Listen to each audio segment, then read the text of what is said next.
Greetings and well wishes from the former customer service candidate, Washington's former customer service candidate. I say this after receiving a Christmas present from Mitch McConnell and his amazing friends. Check out those Saturday morning cartoons from the 70s or something, but Mitch McConnell and his amazing friends ruined Christmas on December 22nd, 2022. 12/22/22, a day that should live in infamy for the Republican Party. And I hope it does, because I'm going to ask some questions. But this is supposed to be my introduction. I set aside some social media channels, created accounts, and I did this due to the fact that I was going to run for office as a Republican candidate in the state of Washington in 2023 or 2024. Maybe both. But after this base betrayal, I don't see how I could, in all good conscience, do so. And that's just me personally. You see, the RNC, the national, well, I'll get to my introduction in a minute. I'll play you excerpt from what was to be my introduction video that I was going to play New Year's Day. I believe I was going to have that set to play after New Year's Eve, like at 12:01 a.m. Pacific time. But I'll get to some excerpts later. Let's get to the reason why I have lost belief in the Republican Party on a national level. After that Christmas present from Mitch the MFer, yeah, I was depressed, and then I was mad, and then I decided, wait a minute. He's part of a party, and this party can decide, oh, well, we've had enough of you, it's time for you to go. Now, he's an elected official, so they can't just get mad at him and kick him out. Give me a moment while I just need to cough. Hold on. So his fellow members cannot just kick him out. And actually, I believe there were 18 total. So Mitch and his 18 amazing friends. So that means, and 3 abstained, so that's 21. So that leaves 29-21. But you can't just say, okay, we're senators too, and we've decided that you're no longer going to be in the Senate. That's up to the people of each individual state. Not even the RNC can make a decision and, okay, well, yeah, we're no longer going to recognize you as a Republican, at least to the best of my knowledge. Look at Liz Cheney. It was the Wyoming GOP that said, we no longer recognize you as a Republican. So let's ignore the RNC for now, but let's take it to the state level. I did a little bit of investigation.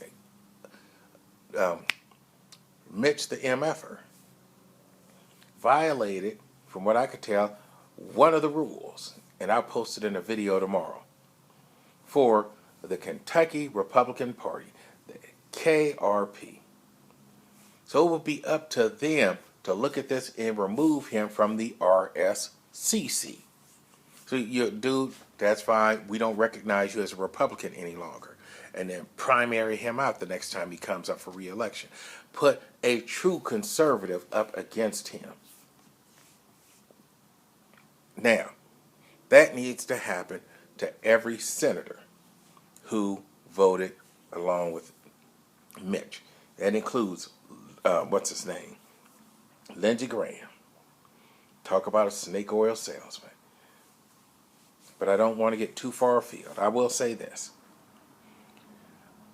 How can I, and many of you, one, why would you bother to vote? Knowing that, oh, well, we've got a Republican senator here, and I'm going to vote for them, in that the state GOP vetted this person. The state GOP says that this person has these core conservative values and principles that I myself hold. And if the state GOP says that this person has their stamp of approval, then I'm going to vote for this person. And if the state GOP is corrupt, if the state GOP is just rubber stamping people without vetting them to ensure that they're going to vote based on their core conservative values and principles, then the state GOPs are just as guilty as those senators that they put up there to vote for conservative values that decide giving money to their donors is more important. Pressure needs to be put on these state GOPs. How can you put pressure on these state GOPs? By choosing not to vote for any Republican candidate for Senate. You see, the House Republicans did their part, but they were outnumbered. Now that they were going to have power, they were betrayed by Republican senators.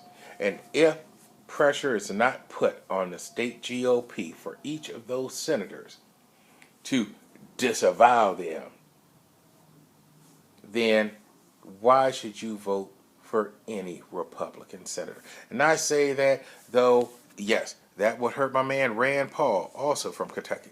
That would hurt Tim Scott. That would hurt those, 29 Republicans who voted against that boondoggle. But maybe that pressure will get them, maybe it will serve as the catalyst for them to take actions they normally wouldn't take, because they would see that their political livelihoods were now at stake. Now it's time to do things that we never would have thought of before, because I might not get reelected. I might not hold this position of power. I, Tim Scott, or Rand Paul, need to go above and beyond and figure out what I can do to ensure that these individuals who have betrayed their, I'm going to just call it an oath, who have betrayed their oath to the conservative base that put them in power, or face consequences, repercussions for their actions. If not, I don't see how I or anyone else can go out there doorbelling, hopping on a telephone bank, donating money to a party that cannot ensure that when we give our vote, something that is extremely valuable, when we give it to a candidate, that candidate has been fully vetted and will adhere to the conservative principles that are supposed to be those same core values of the Republican Party. Here are excerpts from my introduction, and just pay attention. You will pay attention to the video, but pay attention to how the Republican Party members respond, particularly those senators and the various state GOPs. Because if there are no consequences for what was just done to us, then we, the people, we, the Republican people, need to sit at home and let a lesson be taught. It will hurt us, but what difference does it make, since Mitch and his amazing friends are going to vote for Democrat values and principles anyway. See what you missed out on, Washington State. Now, the last thing was the Dobbs decision. That was leaked on May 2nd. This gave Republicans more than 6 months to course correct. And you add to this the fact that the polls show that several, not one or two, but several other issues dominated the minds of voters. Democrats, and it's almost enough, I hate losing so much, it's almost enough to want to be a Democrat just to win. But Democrats talked about abortion non-stop. If a Democrat official was asked, oh, well, what time is it? They would say, a woman has a right to an abortion up until birth. Oh, and it's 9 o'clock. Now, if a Republican candidate did not drive home the point, well, let's just put it like this. If a Republican candidate was asked, what time is it? Oh, well, it's 9 o'clock. As opposed to saying, I am not going to approve any funding bill unless our current immigration laws are enforced. And it's 9 o'clock. Look, I hate losing so much that I named my bowling team. I was a captain. I named the team We Hate to Lose. And you know what? We did finish in first place, but we were not undefeated. However, every time we lost, we hated it, except for our female teammate. And it doesn't seem like the Republican Party hates to lose as much as I do. You take Ronna McDaniel, I think it's Ronna McDaniel, and she's the head of the Republican National Committee, the RNC. And I watched a video where she tried to put a smiley face on this disaster, for Republicans that is, which was the 2022 midterms. That was the final straw, the final push in my birth, the birth of the customer service candidate. This is why I call myself this, because it's what I do. I'm not a politician, nor do I want to be one, but I damn sure don't want to be a loser.